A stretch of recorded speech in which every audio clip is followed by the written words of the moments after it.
Human history is filled with wars, disasters, plagues, and tragedies.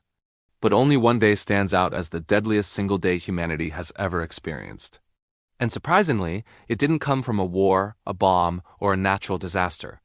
It came from something we could not see, a virus. The deadliest day in human history occurred during the 1918 Spanish flu pandemic, when an estimated 50 million people died worldwide. But on its single worst day, the death toll reached a number almost impossible to comprehend. To understand that day, we begin in the final months of World War I. The world was already exhausted. Armies were collapsing, and millions were on the move. In the cramped trenches and military camps, a new strain of influenza began to spread. It moved faster than any disease the world had ever seen. Unlike normal flu viruses that mostly affect the weak and elderly, this one targeted healthy adults, soldiers, factory workers, and young people in their prime. Their immune systems reacted violently, triggering massive inflammation and lung failure. Many died within hours. By October 1918, the virus reached its peak. Hospitals were overflowing. Doctors were helpless. Bodies piled up faster than they could be buried. Entire neighborhoods were struck silent, streets emptied, cities shut down. And on the single deadliest day, October 10, 1918, over 100,000 people died in just 24 hours. That's more than the atomic bombings, more than the worst days of the Black Death, more than any earthquake or tsunami ever recorded. What made this day so catastrophic was the perfect storm of conditions. World War I had pushed human populations together. Soldiers traveled by trains and ships, spreading the disease across continents. Cities were dense and crowded. Medical science had no antibiotics, no antivirals, and no vaccines. In places like Philadelphia, the disease exploded uncontrollably.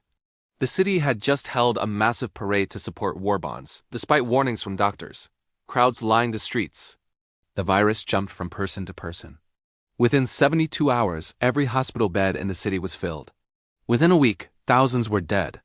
In India, the virus tore through poor communities with terrifying speed. Over 12 million people died, more than any other country. In some villages, entire families perished. No one was left to bury the dead. In Alaska, remote indigenous communities were nearly wiped out. In Iran, 1/5 of the population died. Australia managed to hold the virus back for months, but even they eventually fell. Everywhere, the story was the same: a virus that didn't care about borders, armies, or nations. What makes October 10, 1918 so staggering is not only the number of deaths but the speed. Imagine a stadium of 100,000 people, gone in one day. Imagine it happening again the next day and again the next.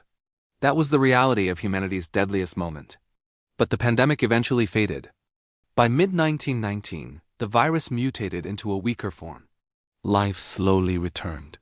People celebrated the end of both the war and the disease. Yet the memory of that day, that horrible peak of death, stayed buried in history, overshadowed by the war and forgotten by later generations.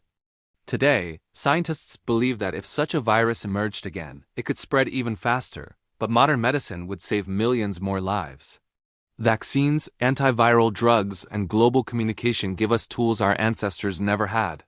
Still, the deadliest day in human history reminds us of one thing: that humanity's greatest threats are not always the loudest or the most dramatic. Sometimes, the most dangerous things are the ones we cannot see.